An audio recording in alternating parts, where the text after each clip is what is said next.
Welcome into another edition of Gas. I am Gresh. He is Jason Anik. You were playing everybody and we're winning the game last night. The head coach is fighting people on the sidelines.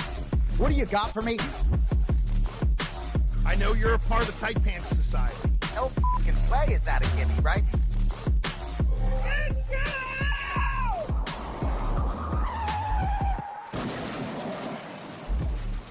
All right, everybody, another edition of Gas. We are up and roll. Most of us are up and rolling this morning. Well, I had a 5:30 airport drop off, so I woke up, went back to sleep, and I'm now trying to come back around after going to last night's Patriots game as well. Jason Anik looking fresh and clean. You have a court date? You shaved it all down? You look good, babe. That's hilarious.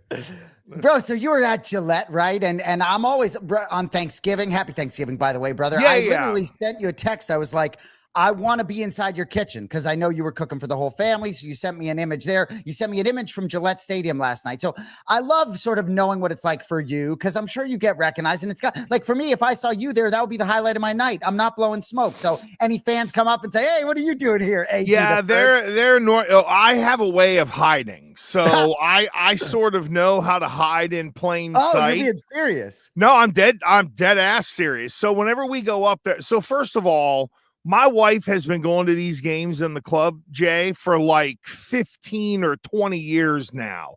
The amount of people who are a little touched that she has met, like she has this guy, he's a lawyer with the MBTA or works in the MBTA. His Christian given name is Dan.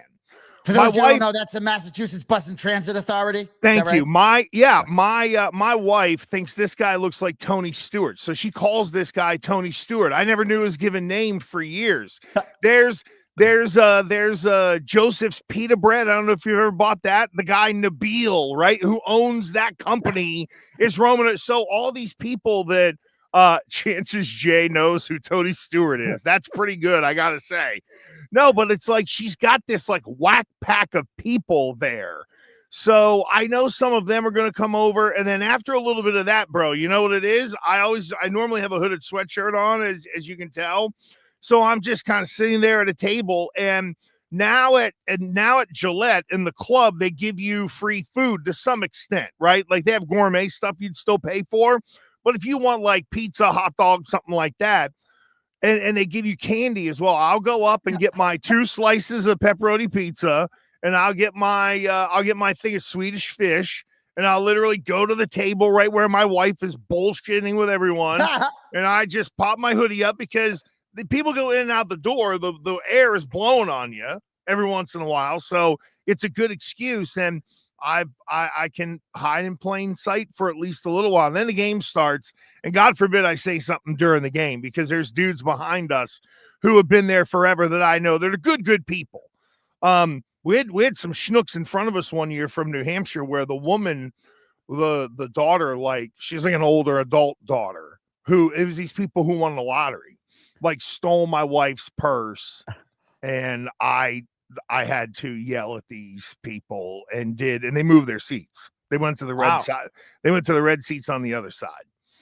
It wasn't quite like me cussing the guy out at the Pepper Mill in Las Vegas, but it was something to say the least. And she lost her mind. But Jay, let me tell you, let me, I know I'm rambling. Let me weave this into kind of my lead story today, and you'll appreciate this. Gillette Stadium is back. Like last night, there was a palpable buzz and feel that hadn't been there really since Brady playoffs, at least for me anyway. And but now listen, I don't need a goddamn house DJ, Patriots. So we have that and like a drum line now and all this other, because the team sucked for a couple of years, they have to dress it up with all this happy horse shit. And then now, oh, here it is, second quarter. Patriots are up there playing great. Here's little Peanut with fucking tub thumping. and everybody's bouncing around at the stadium. In the middle of the second quarter, you're up 17-0. This is what you do in Cleveland to keep people interested. Have a drum line and baby beat nuts spinning the hits out there over near where the new lighthouse is. I don't need any of that ish. I can tell you that, because the football is good once again, Jay. And when you go into that place, you know what it was like when Brady was there, and you know what it was like when Brady was there for the playoffs. I really, truly believe that feel is back. And when they get the number 1 seed and they're playing, the Chargers or whatever on divisional weekend, it's going to feel like old Gillette again. I know we're going to get into last night's game specifically, so I'll hold some of my bullets, but gosh, it's difficult for me to curb my enthusiasm sitting home, right? And last week, we come at you every Tuesday morning, and gosh, a Monday night game after Tuesday morning doing our show and all that Thanksgiving week is, it feels almost like, wait, was this week 14? No, the Patriots still playing in week 13, but it gives so much opportunity for things to transpire. I want to keep my thoughts close to the vest in terms of the game itself, but I want to ask you. Yeah. I'm a fan, right? Like I just said, I can't even curb my enthusiasm sitting at home watching this game. So for you, as a national radio broadcaster for years, but guy too, to an extent, how much of you is a fan last night, like fucking rooting for the Pats? I'll tell you the one time where I cheered. I almost stood up out of my seat. Now you got to now just so people know, as you get older, you get colder. Okay. So I am wrapped in a Buc-ee's blanket like a burrito, okay? And when people would come by, I can go on a whole nother rant of, you have 20 seats in a row and some dipshit in seat 18 can't go in on the other side to where you're moving 2 people. Instead, you make the whole row stand up. I was groaning by everybody. My wife's like, shut up. She's like, don't do it. When Ellis hit Dart, that was one time where I was like, yes, that felt awesome. And the whole place, there are very rare times, right, where there's such a play, like even on a tough catch, like the one that Booty had, the crowd all doesn't react in unison.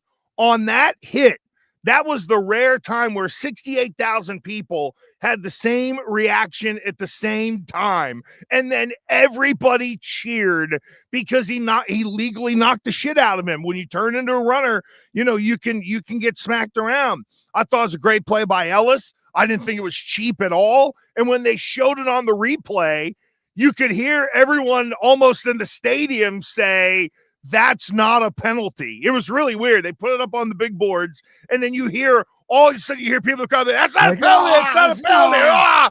And then they separate them, and then they did the whole offsetting fouls and stuff like that, or whatever that turned into. But yeah, when Ellis hit the crap out of Dart last night, that was one time where it was like, yes, I actually did sort of cheer and get wrapped up into everything that was last night. And Jay, I got to say, they did last night, and I know that we're going to get into more of it, but that's what good teams should do, right? Like, we remember what that is like, where it's the whole, you're going to play a lesser than, you beat them by 2 touchdowns, and it's no big deal. And that was last night. It was very matter of fact.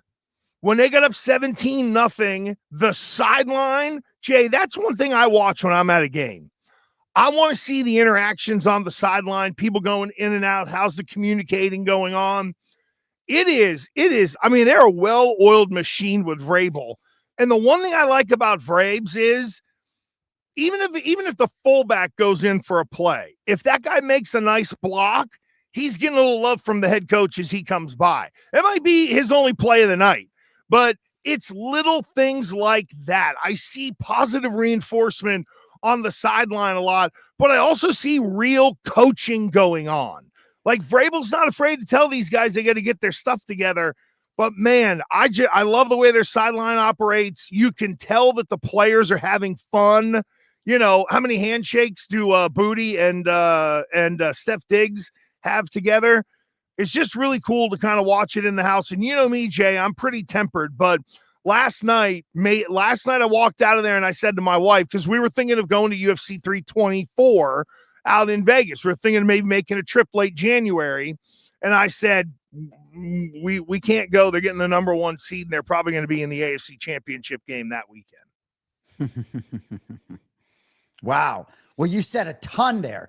So many different ways in which for me to take it. But I think I'll talk mostly about the Patriots because we are going to get into that in our topic. So you talk about Vegas, right? And you talk about UFC 324 AFC Championship game weekend. That's January. That's Paramount Plus. The final pay-per-view. Final pay-per-view is this weekend. I wasn't going to go because my daughter's birthday is December 6th, but we moved some things around. So I'm leaving day of again. I'm actually going to get there with maybe 3 or 4 fights to go on the main card, but I'm going to crawl in through the back kitchen or whatever with my credential and find my way to UFC 323. So let's touch on that before we talk for another 30 minutes about the New England Patriots. So, what happens to me often with these UFC cards, we talk about UFC 322 in New York being so stacked. You and I think we're comparing it a little bit to UFC 300, and man, did it deliver.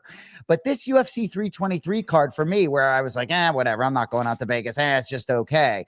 As it gets closer, a lot of fights pretty compelling for me.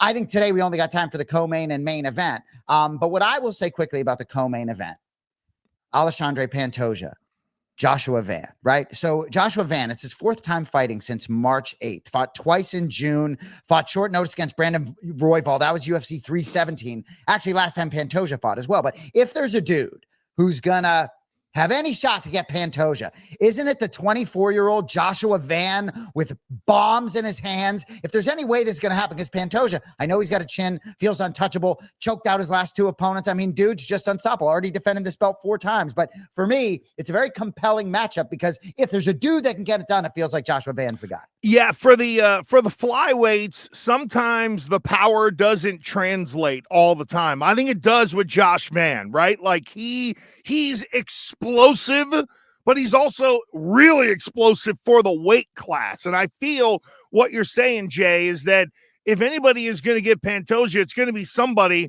who with just one shot can maybe at least, if not turn his lights out, come close enough to it to where you can then finish him on the ground, or maybe try to, I don't know about choking him out, but maybe then finishing him on the ground. But there's something about Pantoja where in these defenses, Jay, I think he's gotten better and better. And maybe it's just, if anything, just confidence more than anything else.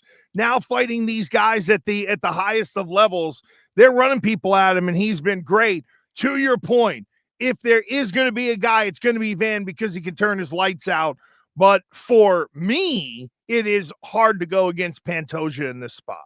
Yeah, hard to walk up to the window and place a bet against Alexandre Pantoja. I think it's a nice matchup for Pantoja coming off Kai Kara-France, right? You did sort of have that potential big power coming back your way. I'm not necessarily suggesting I'm picking Joshua Van, but I also like the 24-year-old kid. I believe Kenny made a point on the Anik and Florian podcast this week about sort of sometimes the youth, ignorance is bliss. So almost the young guy coming in 24 years old against the 35-year-old. At some point, it is going to be time. But I think it's interesting. You talk about the power translating at flyweight. You could even apply the same thing at bantamweight with Merab. Where's that 135er out there in the universe that has that power to shake up Merab? I'm not sure he exists. So for me, this is the most interesting matchup for Pantoja in a while. Hard to go against him. Anything else in the co-main event from you? No, that's about it. Van's got a chance because it's explosive. Otherwise, I am team Pantoja in this one. So Merab Dvalishvili won the bantamweight belt at Sphere in September of 2024, has already defended it 3 times. It's just insane. His opponent, Petr Yan, hasn't lost since losing to Merab. That was March of 2023, 5-round unanimous decision. I know John and Kenny watched that fight back. Cody was a part of that sort of watch along. That number looks insane, Gresh, minus 425, but that number is by an insane man in a good way, Merab Dvalishvili. It's hard for me to envision him losing in any way, shape, or form. Maybe Jan's the guy that catches him. I just think Merab getting better and better. Jay, there are not a lot of people that, especially at this point in my life, where I say, boy, I'd like to meet that guy or go to dinner with him just to pick their brain. Merab is one of those people because, to the point, no wonder he's a 425 heavy favorite. He's an animal. He doesn't get tired. This is a dude who, like, is running a mile before a fight or something nutty like that. Ray said he's going to do 10 rounds the day of the fight because he has 5 rounds in the back, and he's not fucking kidding. That's crazy, right? And you know what? And a guy like Ray Longo doesn't seem to, like, I think he's learned how to manage Merab and let him do this kind of stuff because he's proven he can still go do it and go out and fight at a really high level. I have a ton of respect for Petr Yan. I just don't think he's going to be the guy that is going to drag Merab into deep waters. If anything, it is clearly the other way. I just think that Merab right now, he's not just on a heater. He is showing us how great he really is, because I don't know there's anybody in the UFC, Jay, that pushes themselves to the limits that Merab does. And I believe his limits may be further than anyone else's limits, because a lot of guys are the hardest workers in the room. But, John made an interesting point, my brother John, on the Anarchist podcast. You got Merab on chasing, he is becoming the greatest MMA fighter of all time. So is Islam Makhachev, right? Simultaneously, we may be looking at the two great, we can call John Jones GOAT all we want. This is hilarious of Merab smashing his head back in the day. We could tote the narrative, Gresh. Oh, is it too much? Did Merab bite off more than he can chew with all these title defenses? It doesn't matter. It all blends together for Merab. So I love him to win. Before we move on to the Patriots, do you have any action yet? Will you be gambling on this card in some? I'll probably as it gets closer, I will probably look at pairing Merab and Pantoja to keep it, to both win. So what's that get it down to? -133. Yeah, I like those odds way better on parlaying the champions together. So I hate to say this publicly, but I do think Joshua Van is going to get it done. I feel as though Pantoja, it's just going to be time. I would not necessarily, I don't bet on MMA, so I don't come at it from that angle specifically. Right. But sometimes I think things are going to be shaken up, and I believe they are, and I have a right to change my opinion. As you recall, I changed my opinion on the Jack Della Maddalena Islam Makhachev fight on this show once you showed me Islam on creatine and strength training regimen, getting ready for the fight. So, Islam on weights. But I just feel as though in the universe, Joshua Van going to be champion. For some reason, I feel as though that's going to be the case. No disrespect to Pantoja, who also is putting himself in a greatest of all time conversation with what he's putting on paper. No, there's no question. You know what I might do then is take a unit and split it and go Merab Van and then Merab Pantoja and have a little action maybe both ways. And peek at Van in the first, second round, maybe by knockout if you like him, maybe get a better odd than the +210 or whatever it is. Go ahead. You know what? Your lean in your thoughts and feel is usually pretty good. Maybe Van plus the 5.5 in terms of the fight spread.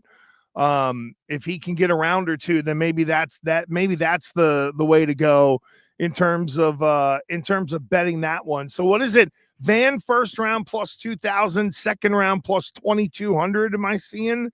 Third round, what's that? 25, and then 28, and then there you go. And Pantoja would tell you save your money. I'm not being finished. What are we talking about here? Oh, 100% he would. No question. Question about it. There's I know you're getting Tyra and Moreno. Peyton Talbot's going to be on this card against Henry Cejudo. Just my mom texted me because my dad's getting big surgery today on his good luck, brother. On his gooter. Yeah, he'll be fine. Old coal miner, Christ, he's falling down like wells and stuff like that. You know what I mean? So he's a tough old buzzard going down. When he worked his first 3 years underground in the mine, they were still doing we're bringing the bird with us. And if the bird keeled over, you had about 10 minutes to get out of there or you were next. I know, it's pretty crazy. My old man's like, you talk for a living? I mean, he worked in the coal mines for like 20 years and was like, that's goddamn work, one of those. But he's going in for some hernia surgery today. But anyway, I love Peyton Talbot against Henry Cejudo. So do I. It's just tie it to an NFL game. It's gonna happen. You know what? I'm with you. And here's the thing: it's as much a fade Cejudo thing at this point in his career, as it is Peyton Talbot. Now, I'm sure that Talbot number, it's still minus 278. Wow. Like, I wondered if that thing was going to run. Yeah, I think there are some options there to throw some things together. You got Macy Barber and Karen Silva. That's going to be a good fight. That's Silva. Yeah, Silva can go. I mean, I agree.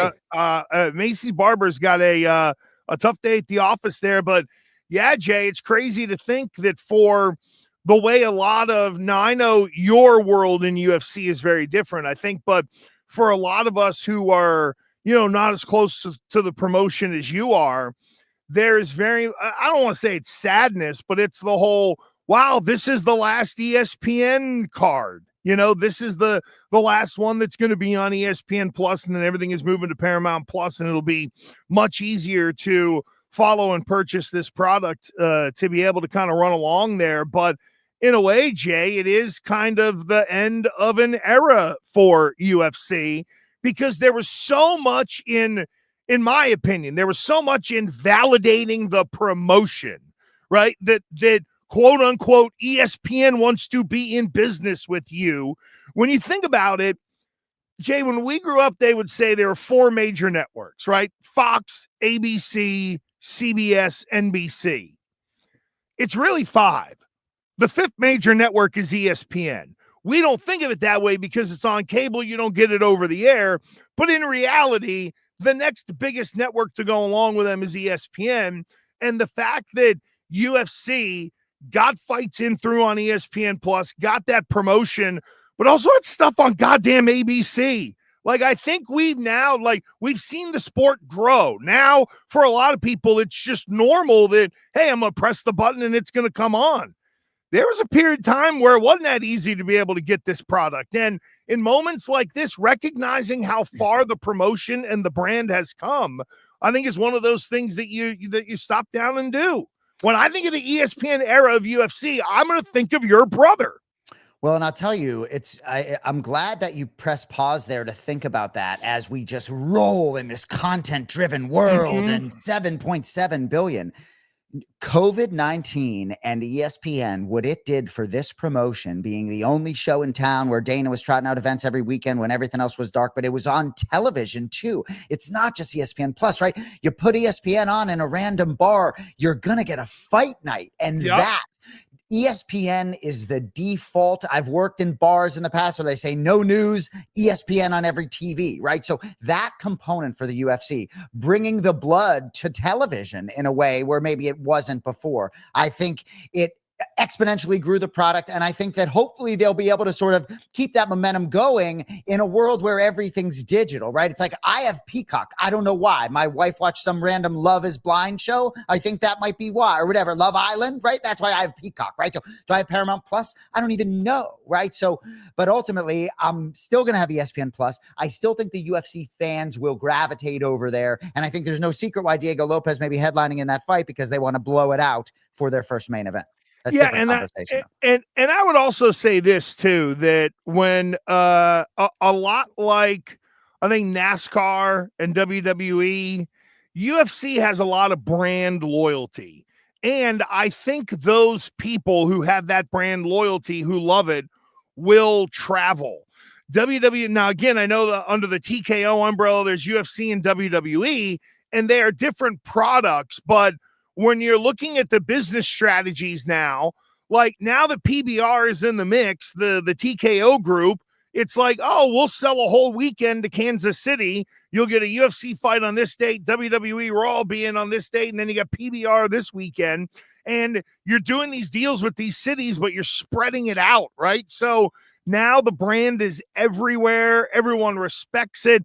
I think, what states, Jay, that have athletic commissions now look at UFC very differently. Agreed. The guy in New York, Randy Gordon's a friend of mine. I worked with him at Sirius, and he said the dumbest thing he ever did was, boxing, Ultimate Fighting in a corner in New York. So he was one of the ones who tried to work so hard to sort of, flip that around. I think we now have a completely different perspective on the sport.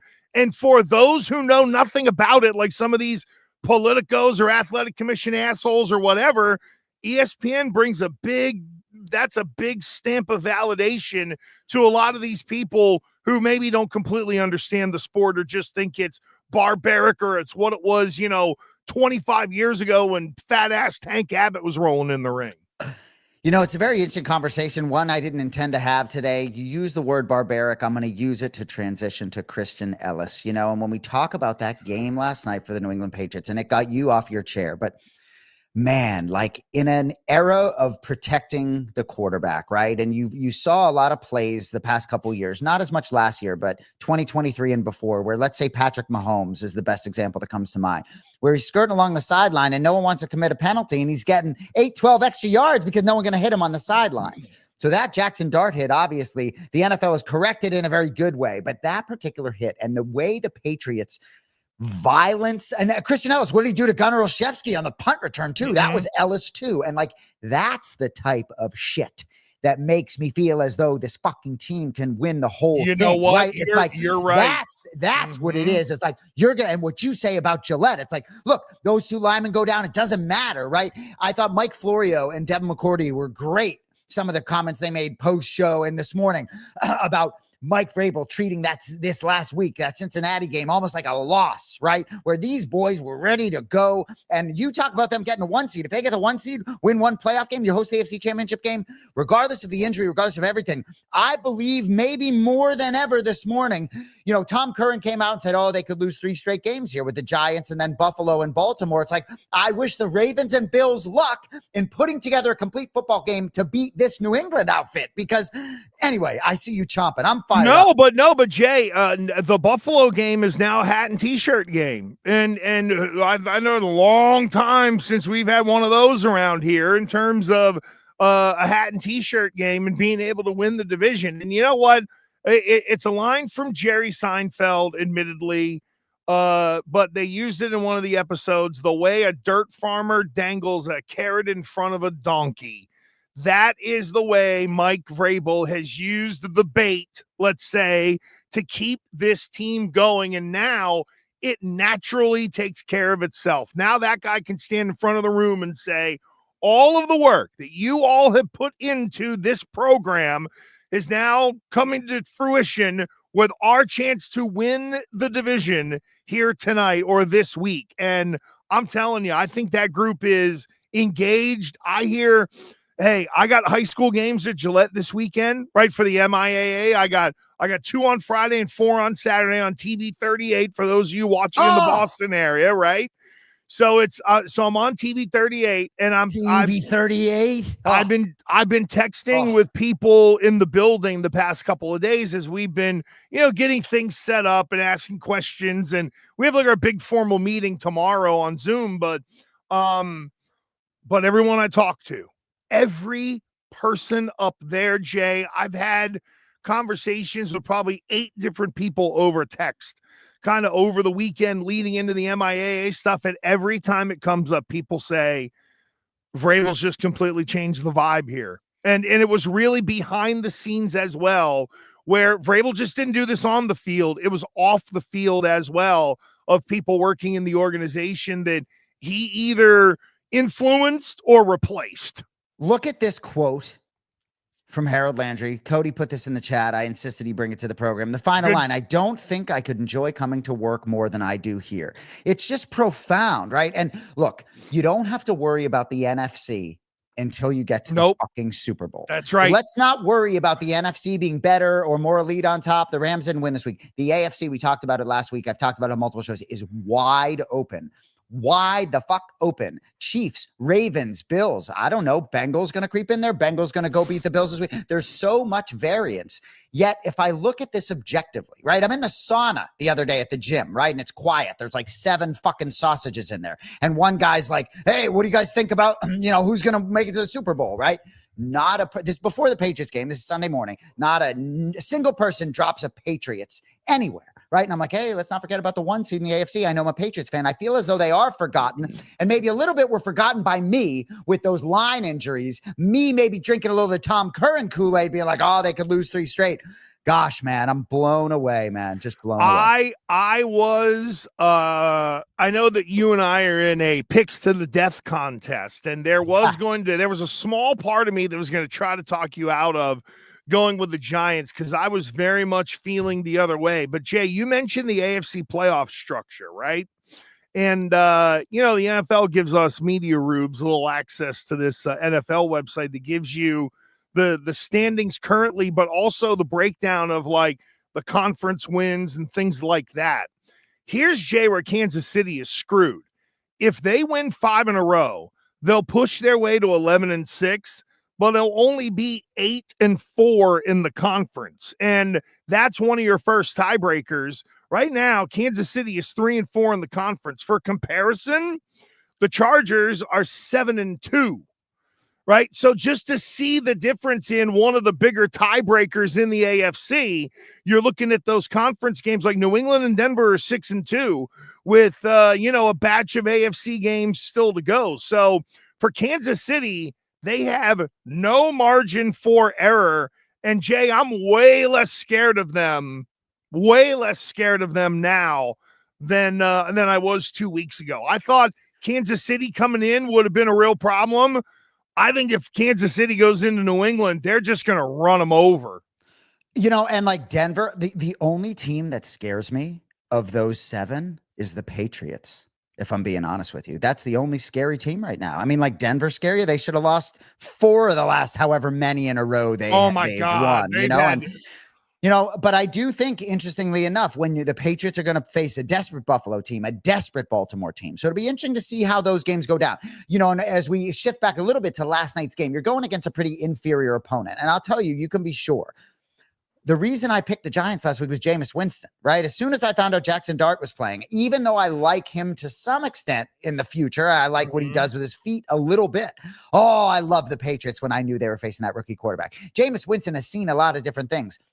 He's going to throw to whoever's open. He's going to be going through progressions in a way that there's no way Jackson Dart can, in my opinion, especially after being concussed a couple weeks back. So that I thought Jameis Winston could make them believe. I love that man as a galvanizing force. So as soon as I found out Dart was playing, the line didn't move, but I definitely liked the Patriots. And it is what it is about picks on this show. We'll talk about it. You did very well last week where, we both 2 out of 3, but it is what it is. But Gresh, you talked on the open about a gambling component of your best bet of the week, the 49ers, minus 5.5, right? And how maybe you teased the other side. And so, opinions can change. I know I'm all over the place here, but can you talk a little bit about that? What happened? Because your gold medal play was 49ers on our show last week was 49ers minus 5.5. And that game was the reason you didn't hit a big teaser. Yes. Yeah. Let me, if you don't mind. No. I have no problem mentioning it all. Let me pull up the ticket real quick. So what I did was, I bought 7. I pushed New Orleans to 12.5. I pushed Houston to plus 10. So those came in easily. And then for some reason, I saw a stat in the morning about the Browns, and when they cover, they're 5-1 ATS at home, 1-4 on the road. And I'm thinking, okay, the 49ers can be a little squirrely. And I went right with the underdogs and making the parlay. And after the first quarter, I'm thinking to myself, Jesus, San Francisco is my best bet. What was I doing? I could have had San Fran plus 1.5. I fucked it. I completely just screwed it up. At one point in that game, it was 17-9, and the Browns muffed a punt. So you had a good chance to sort of catch on both sides. Wow. That one play swung the whole thing. I know I sort of transitioned to the bets a little bit there, but I really was confident in the Patriots last night. And, I really think if they can keep Drake Maye upright, I understand we don't know what's going to happen with Will Campbell, Milton Williams, Jared Wilson, the health of those players. But if they can keep Drake Maye upright, the AFC, gosh, it feels so gettable, doesn't it, Gresh? Very much so. And when you look around the AFC, there's no one peaking. Like, you know who you could argue might be peaking? Houston. And they're on the outside of the structure. But look at the way they've played the last couple of weeks here. and they're getting frisky. That defense, I'll tell you why I had big confidence last night. The Giants defensive line, everybody pees their pants over the pass rush. They don't want to fight. They don't want to stop the run.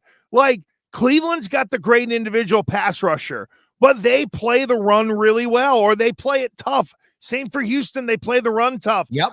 The Giants going into last night were allowing 5.96 yards per carry, which would be like one of the worst in the history of the NFL. Like, they're trending towards allowing the most yards per carry in NFL history.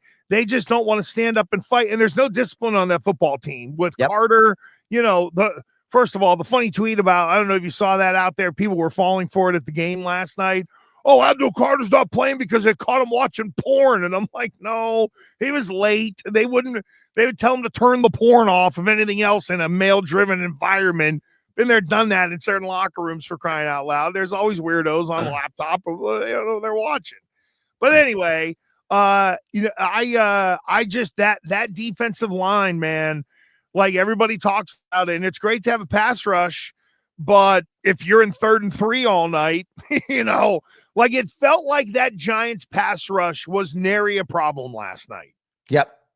Well, and ultimately Drake Maye, I think one of the commentators brought it up, probably it was Joe Buck, actually, right? I like him more than his counterpart, the quarterback there. But I don't either.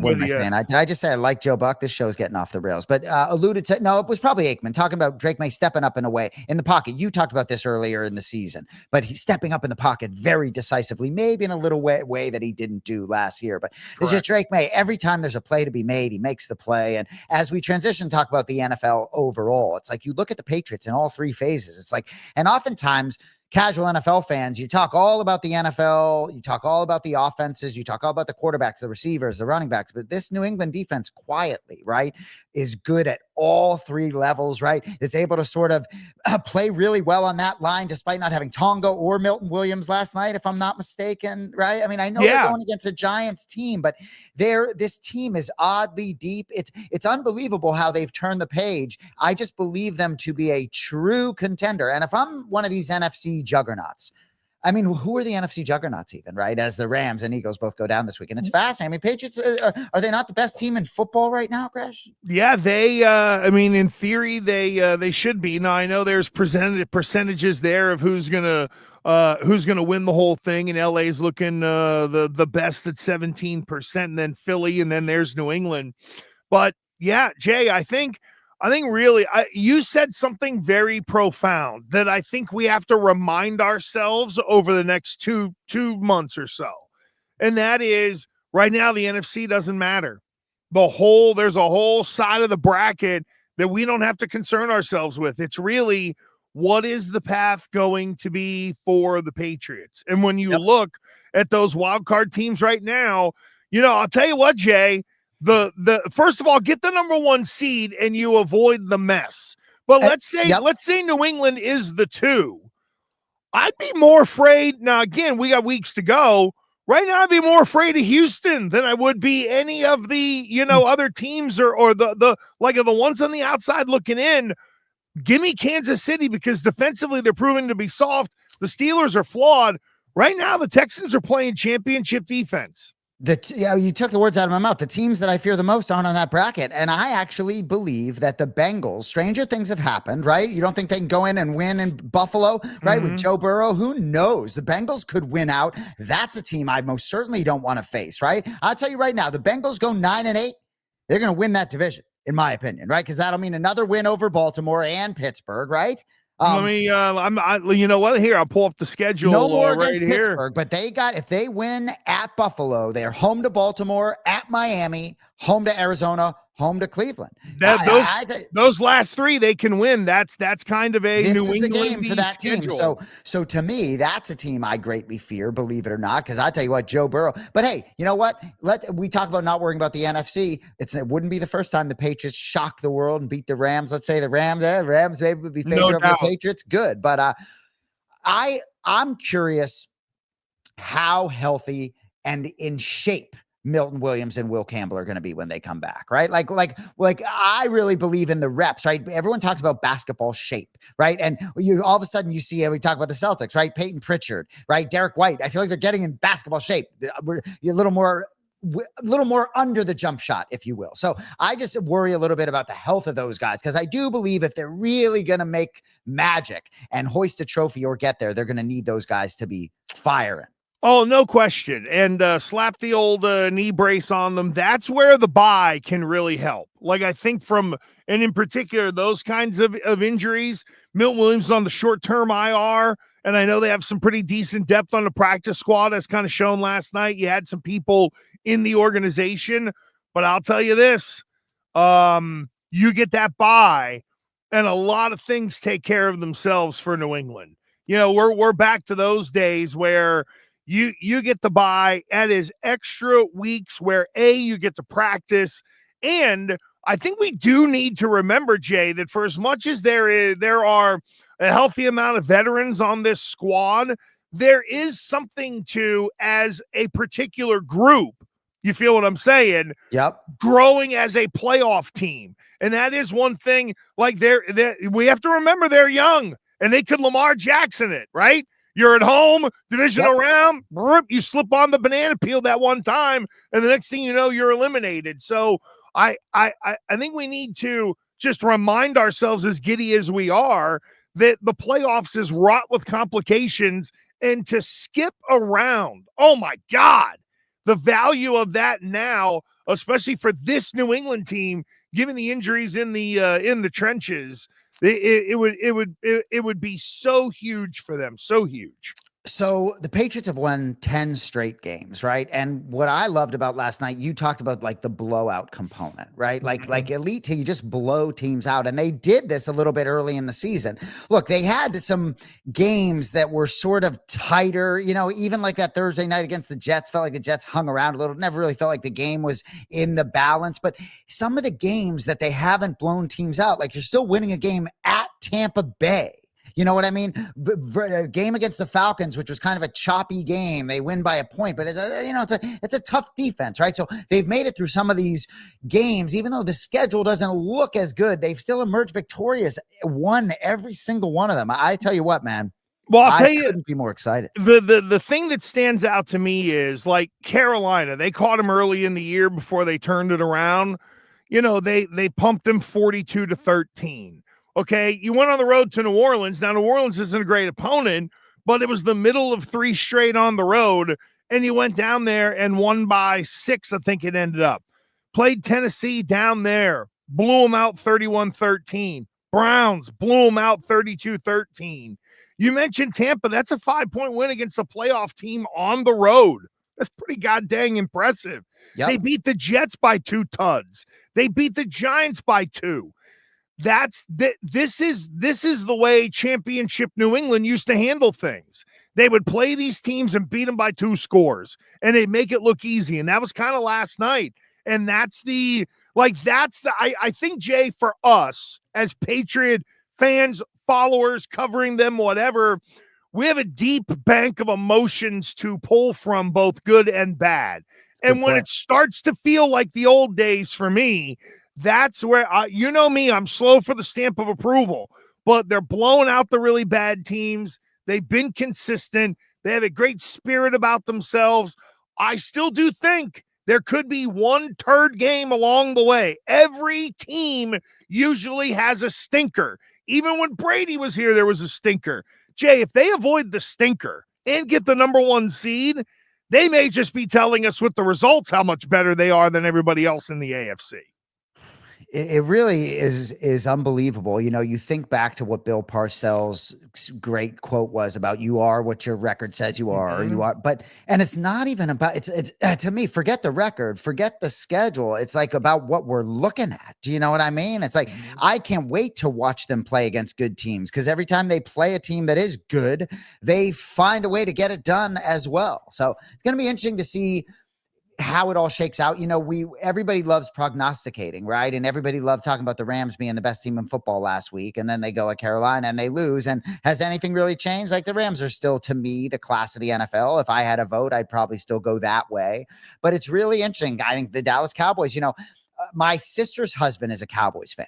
And we spent Thanksgiving with him and his brother, and they're like watching the Cowboys game. And I'm more excited about the prospects of the Cowboys doing something this year because it's just same old Cowboys to them. And I'm like, whoa, boys, enjoy this. Like, they just beat the two teams that were in the Super Bowl last year. Like, the defense is getting better. Like, they got a shot. The NFL is funky this year, right? And I don't know. It feels wide open, and the NFC feels like maybe it's starting to open up a bit too. Apparently, Marcus Jones said in an interview, even on our days off, us DBs, we just watch film together and eat Chick-fil-A. That's fantastic. It's like those, it's like the lineman meetings and stuff like that. You mentioned Bill Parcells. That's the modern day Bill Parcells is Lane Kiffin, ladies and gentlemen. And for those who don't know, do some research. Well, and all right, you went there. So I was gonna. Well, you know what? Fuck Lane Kiffin. But hey, it is what it is. I'm sure the dollars. Now you sound like an Ole Miss fan. So can you imagine that they tried to run his car off the road? I don't know if you heard that when he did the LSU press conference, because Marty Smith went from one part of this airstrip. Literally, him and his ESPN team drove through apparently a field to get Kiffin to where they get him out of the car to do the interview, and it was near where he walked in on the plane, apparently. So there were people there who were booing the shit out of this guy. I mean, it was something. And apparently, Kiffin said in his press conference, he was like, yeah, when we were going to the private airstrip or whatever, he was like, a group of Ole Miss fans tried to, like, run us off the road. And all I can think of is some overall shit-kicking hillbillies hanging on to, like, a bar on the back of the truck, leaning over the side with a baseball bat, trying to swing away at this car or whatever. It's crazy. I mean, it's turning into like the Old West now, just with SEC coaches trying to get on a PJ. It's crazy. So it could be a very long conversation, but let me just ask you one specific thing. Obviously, the Running Rebels are going to be in the 12-team playoff, right? And we think, without their coach, they got a good team, right? Only loss was to Georgia by a touchdown, I think. So ultimately, what is it like? Some of those dudes picked Ole Miss 100% because they had the coolest, best coach in the country there. Mm-hmm. And like, there's just so much to this. I understand the NIL money, but it's like, I guess, put yourself in the player's shoes. Talk to me a little bit since you've played collegiate athletics. I've said this on the radio too. If I were a player on that team, I'd be pretty pissed. I would be. Now, the thing that flipped me, someone that apparently when the players went in for their meeting with the Ole Miss, I guess, chancellor and AD, they took everybody's phones apparently. So somebody got the burner phone that he's got for his girlfriend or whatever into that meeting, and they recorded like 4 minutes of the chancellor just being like, you can be great. You can still do great things, da-da-da. And then the AD named the guy Goldie or Golden or whatever, the defensive coordinator, the head coach, and the room erupted. The room erupted when it was, because you could hear everybody be like, oh, coach, and they're cheering it, and it got kind of louder. So I think maybe they saved it there at Ole Miss, but there's no question. Like, Lane Kiffin has every right to take that job. You're not letting him coach it. Like, Lane Kiffin is trying Lane Kiffin's trying to babyface himself that I'm not the bad guy. I would have stayed and coached. Piss off. You're leaving your team at a critical moment. Ole Miss would have given you $12 million a year. You ain't going broke. If it's ever about those kids, that was the moment where it should have been. And admittedly, in an era where the kids don't have to be loyal, there are a lot of people who say, why do the coaches? But man, to leave your team who has a legitimate chance, like, with all due respect to JMU, okay, James Madison and my friend Bob Chesney, the head coach down there, he's going to UCLA. Now everyone has agreed to let him coach in the college football playoff if JMU makes it. Jay, there ain't a kid recruited by James Madison that's being recruited by UCLA. There's no conflict of interest there. When you're in the same conference, you have to ship that guy out. So Lane Kiffin he's trying to deflect the best he can, but it's really a schnook move. And well put. And, it reminds me a little bit, it's a different example, but how like the Dodgers in baseball have put themselves in this position to where it's like not really as fun anymore. I don't mind them winning, but it's just not as fun given there were always the teams that had money. But it's just stupid to me that that Ole Miss can get Lane Kiffin, make that type of move. LSU getting criticized profoundly for their Brian Kelly, right? Everyone, people losing jobs because Brian Kelly gets fired. Ole Miss makes the right hire, but they got no shot to keep him. It reminds me of like Marlins fans down here. You just got no shot. And that to me as a sports fan, it's so hard for me to gravitate toward baseball, college football, which was hard for me to gravitate toward in the first place with all this NIL stuff and this type of coaching stuff. It's very easy for me to leave it on the back burner. And I'll tell you this, when that governor of Louisiana, I don't know if you saw that guy come out and grandstand. I don't know why we doing these contracts here like this. Like, and I do declare that we are never going to give another one of these motherfuckers $100 million ever again. And then they turned around and gave Lane Kiffin $100 million. Well, right. Well, do you know what the power move was? And I didn't realize this until I talked to somebody in Baton Rouge. That governor was really trying to get the AD. And remember, it was like the governor came out and was like, who's the dumbass that wrote this? And then the AD Woodward got shipped out.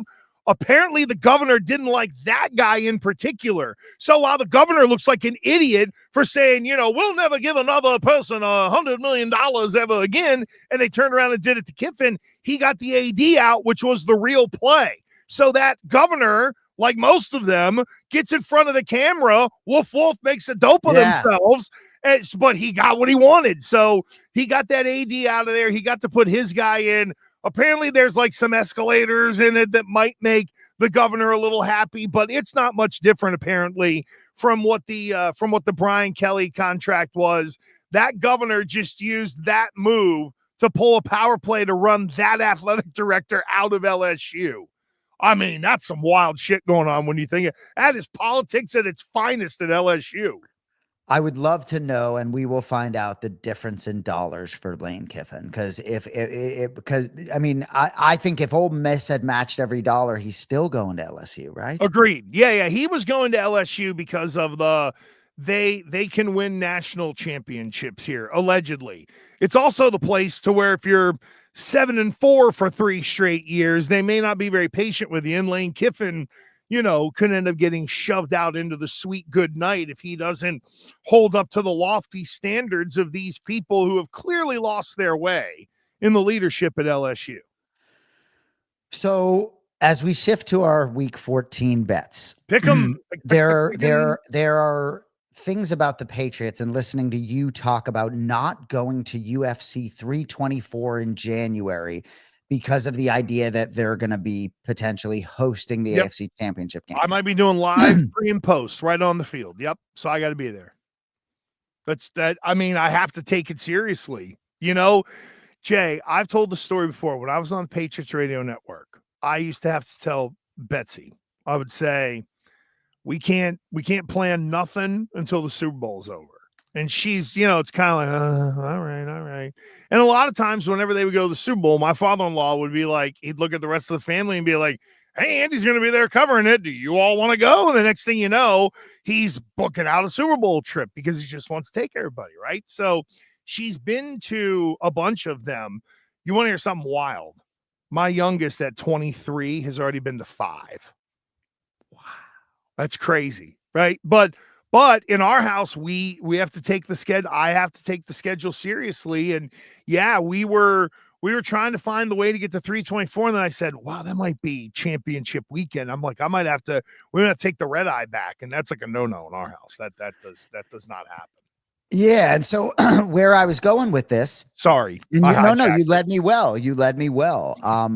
You recall I cover the Professional Grappling Federation world, right? And I believe they are having their draft for season 9 in Vegas, February 3rd, which is Super Bowl week. So I'm sort of thinking to myself, and I guess what I'm saying to you is I've actually thought about the Super Bowl potentially. And when my brother John and I went to the Patriots' 6th Super Bowl, in which they won 13-3 against the LA Rams. So it was sort of like the bucket list was done almost for us. And the fact that I've even thought about the Super Bowl this year because I actually think the Patriots have a chance to play in it. That was a this week thought. Even before the game, it just is starting to feel so wide open in the AFC that they're the best team. So I don't know, man. I'm really starting to think that they could do something. I mean, this kid is 23 years old, Drake Maye. It's insane. No, it is. It is. And Vrabel has 1,000% brought culture back to New England. Unbelievable. All right. Podium picks. For those of you that don't know, we've began this in week 7. We give you 3 picks against the spread each every week. We have a gold, silver, and bronze in order of importance. Gold is our best bet of the week. Silver goes down to bronze as our third best bet of the week. We still like the bronze pick. 5 points for the gold medal picks. 3, 2, 1. 3 points for the gold medal pick, 2 points for the silver, 1 point for the bronze. So Gresh is on a fucking tear. Through week 13, Gresh 14-7. Tell you, that's a good record. 30 points. I am 9-10-2 with 18 points. We both hit 2 of 3 last week. Of course, I lost my gold medal game, which was the Giants plus 7.5. Your only loss was Atlanta in your bronze medal game, minus 2.5 versus the Jets. We were both on the Texans plus 4.5. Man, that was an opportunity, Gresh. I was on the money line as well. I hope you made some money on the Texans. And then your gold medal pick, San Francisco, minus 5.5. So you are hot, Gresh. Any takeaways from week 13 before we move into week 14? No, I think we're starting to see a little bit of a separation now of the teams that are just outside that playoff structure, and then those that are in the top 7. Like the Chargers are starting to separate a little bit. Seattle is separating, even though they're a wild card team. I think we're now over the next couple of weeks here starting to see the groups that will ultimately find their way into the first round and lose on wild card weekend. It may not be Seattle. I'm kind of being glib, but I feel like we're starting to get a little bit of the teams that are going to play a couple extra weeks are now starting to show themselves. Yeah, I hear you. I could play devil's advocate a little bit and say it's as wide open as ever. You and I are talking about the Texans like crazy. Oh no, right?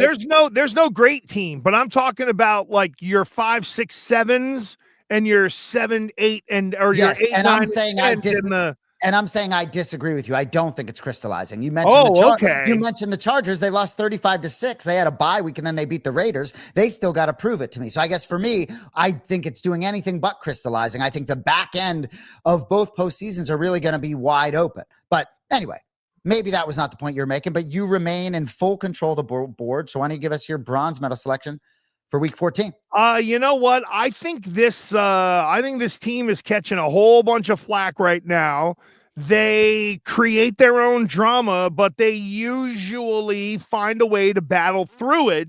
So that's why at minus 2.5, so you can get me a 3-point win out there in LA. Give me Philadelphia. I feel like this is the time of year where people start to dog out Philly. And then Philly sort of rallies themselves and reminds everybody who the F they really are.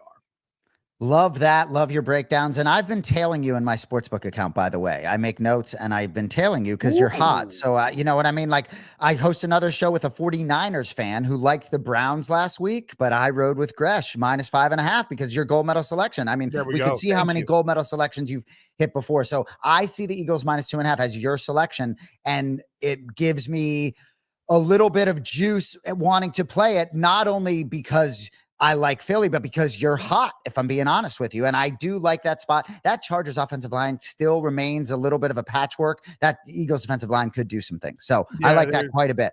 I find it hard sometimes, Gresh, to figure out which play I want to be my gold versus silver and bronze, because oftentimes, I hate to say it, it's like process of elimination. When I look at the board on a Monday night or Tuesday morning, it's like, I don't like a lot of the games. Like, I'll tell you right now. So this week, even though it's my third best play, I don't love 5 games. So I'm going with the Bengals plus 6 at the Bills. There it is. You see it on the board, right? Bengals need to win every game.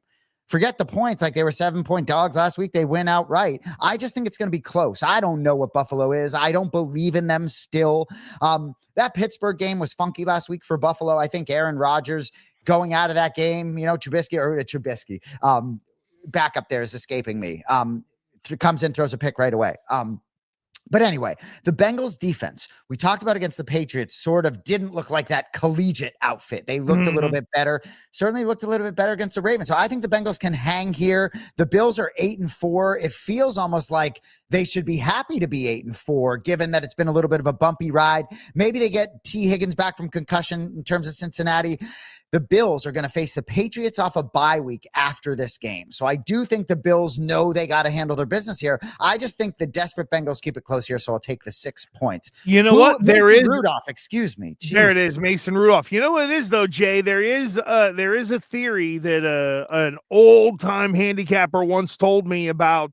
Hey, sometimes if you need a decider, the more desperate team might be the one to go with. So you're going with the points and the more desperate team. I don't hate that at all. And I think the Bills know they need the win, but they're just not very good.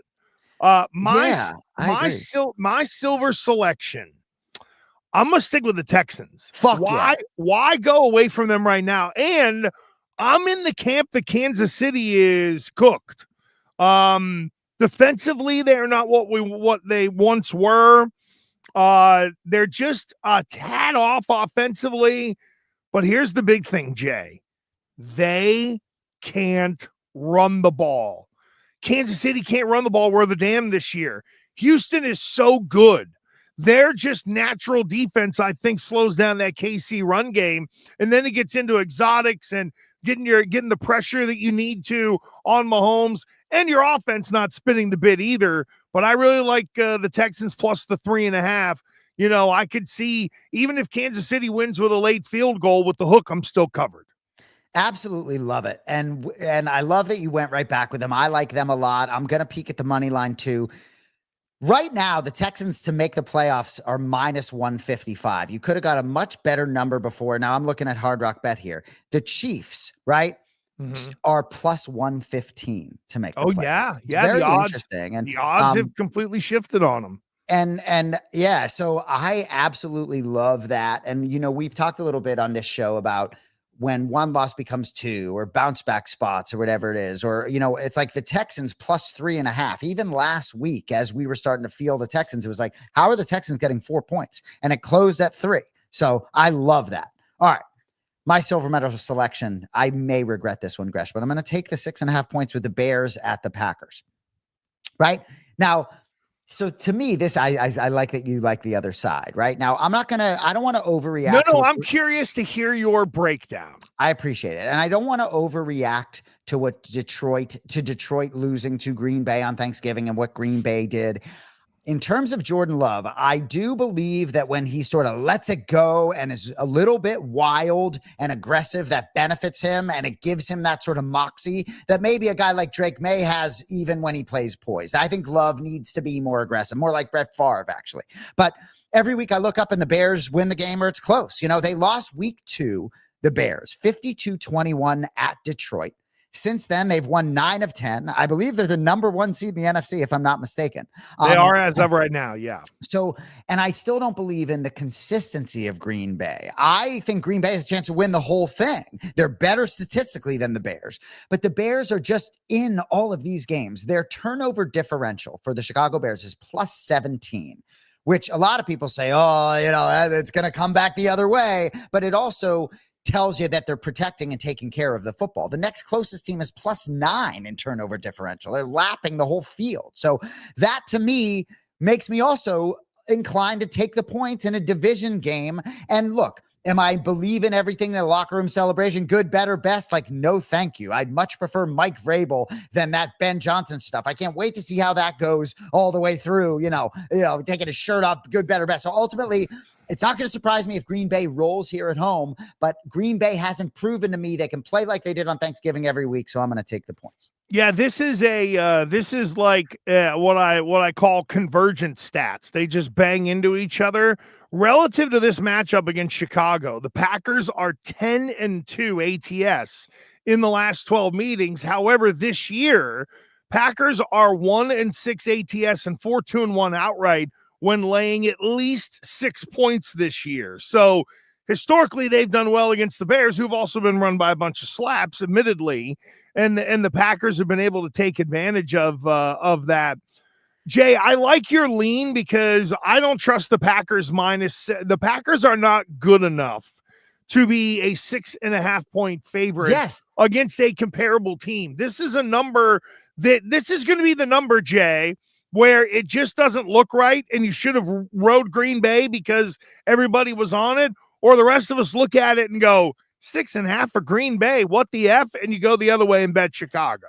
Well, and you can be sure I'm not going to be surprised at all being wrong, but I also believe if the Packers hadn't done what they had done, and I know the Bears went and beat Philly, but this line just looks off to me. You know, you buy a 0.5 point, you get a touchdown here. I don't see this as a blowout, but the Bears, the arguments for the Packers, I could make them too. But to me, I'll go back to what I said before we made the picks. I look at this board, Gresh, and if I'm being honest with you, I don't love the board all the time Tuesday fucking morning. So, no, I hear you. Bears plus 6.5. All right, so my gold medal play is I'm going with the Fighting Liam Cohen's getting points in Indianapolis. Hosting. Once. They're home. Oh, they are. Once. Unless I'm mistaken. Hold on. Let me, I may have written it down wrong. Let me see here. Jags are at home. Here's the thing for me. You like it even more now. No, I don't respect the Colts. When they didn't close out Kansas City, you showed me what you are. And now they turned around and lost again to Houston. And I think they're going to turn around and lose again to the Jags are playing really well. All three phases have played well. I don't believe in Indy. I don't believe in Indy now. Again, they showed their ass in Kansas City. They're not tough.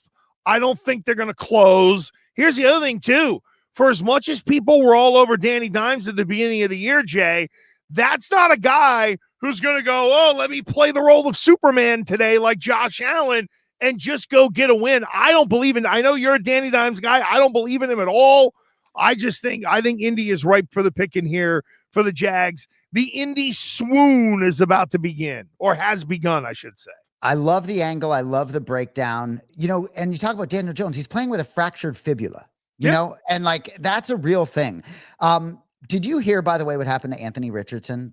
Like, do you know what's going on with this guy? Oh yeah, he either got was it the eye injury or something like, and it was in pregame orbital fracture, right? Yeah, which led him to be hospitalized. It's back on October 13th, where before the game, a pole that he had affixed an elastic stretch band to snapped and broke his face. I mean, it's just unbelievable. So you got a fractured. Not like that would be a big.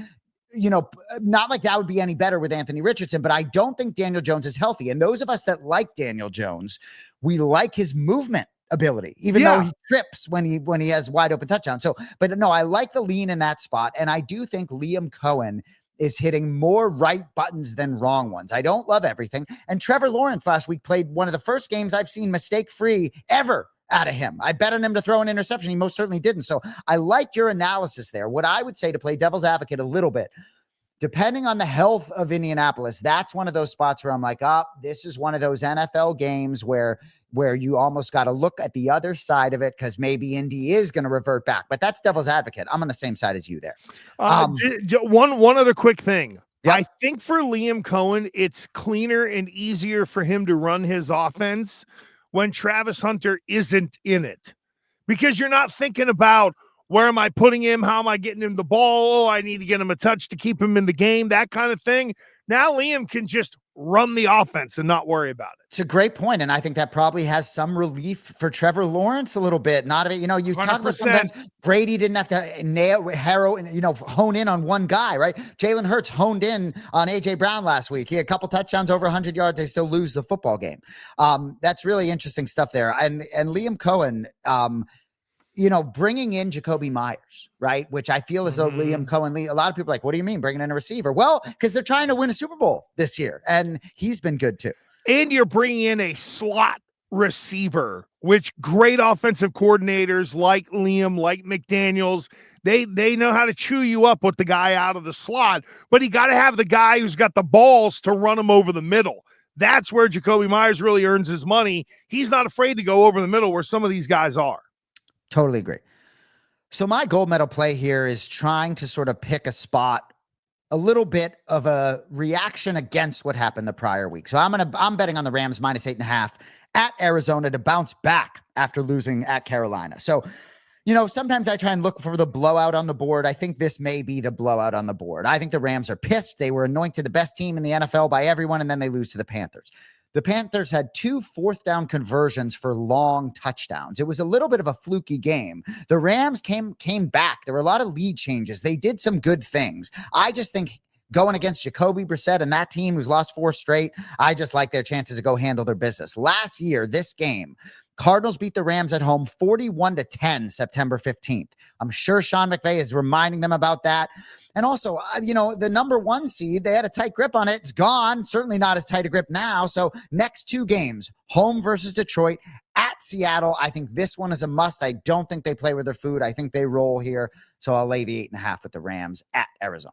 I hate this pick because it's going to hit. Yeah, you sold me completely. And then I just pulled up some gambling numbers. And I know, you may not love that I just said that, but you sold me on that. I think there's a lot of logic there. How about this? Rams 13-4 ATS against the Cardinals under McVay, including 1-0 in the playoffs. Rams 8-1 ATS as road favorites since the start of last season, 4-1 ATS this year. And the Cardinals are 1-5 ATS at home this season. I look at the Cardinals the same way I do the Colts. I got no respect for them. I love Marvin Harrison Jr. To me, a lot of the rest of that roster, maybe I keep Buda Baker. The rest of it, I don't know so much about it. For you, I hope Calamari plays. Put the little guy in there, let him run around and throw a couple of picks. But yeah, what I wrote this. I literally, Jay, as you were saying it, I just wrote it down on my list of games to look at or mix into parlays or teasers this week because I love the argument you just laid out there.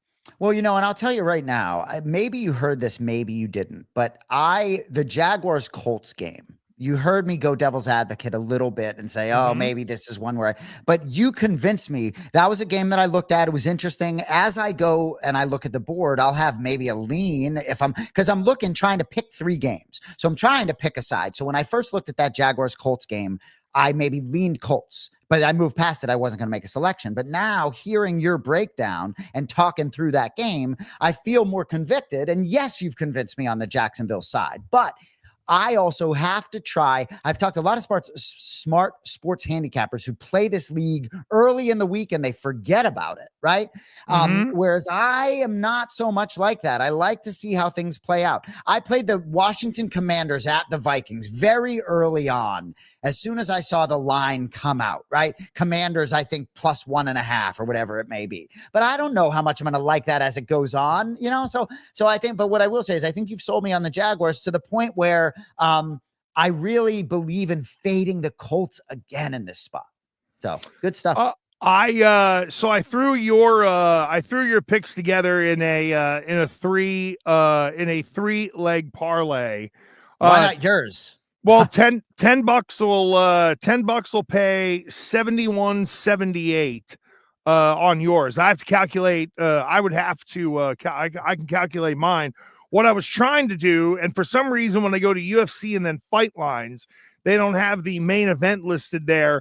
But take some of these football games that you and I really like, and then throw Merab on that some bitch. Well, yeah. So there you go. So real quick, and I know we got to get out of here, but so Rams money line. All right. Rams win that football game. Maybe they don't cover, but you like them to win that game. You agree? Yeah. Yep. We both seem very bullish on Peyton Talbot. Yes. Right? You can find a 3rd or 4th leg, if you will. You know what I mean? I know the Rams is going to be a heavy money line, but you find a 3rd leg there. Like, I'm pretty confident those things come through. There's certainly some other NFL favorites that probably find a way to get it done as well. So I love the cross-sport parlay, especially when you're finding an MMA fight to tie with an NFL game. No, I love it too. And it gives you, and if it hits, it's one wager over 2 events over 2 days. That gives you juice for a Saturday and a Sunday, which for a lot of people, they just need to be in the game. By the way, check out our guy Cody Merrow and his brand low score. This sweatshirt is it is comfortable, and Jay, it's getting cold as all get out up here. You know how Yeah? it is. Like, I know you're in Florida, but I went to the today I started the car. I'm not really a car starter unless I'm taking someone somewhere, because I don't want to hear people bitching, especially that early in the morning, because I'm not awake anyway. And I went out to start the car today, and it was like 25. And my kid said to me, he was flying back to Florida today, and he said to me, he was like, "You think my flight's going to be delayed?" And I'm like, "No, I don't think so." I'm like, "Why? What are you cooking up?" And he was like, "Oh, I was just going to try to go see someone." And the next thing I know, it's like we all got home from the game last night. It's like 1:00 in the morning. He left and he pulled in. I went to go wake him up at like 4:45 just to make sure he was ready. He's not in his bed. Like, where the fuck is this kid? So I got on the old app and he was driving home. So wherever he went, he did a little overnight before I took him to the airport, where he's now probably sleeping on a plane after doing whatever, right? Okay. To be Good 23, to be 23 again, right?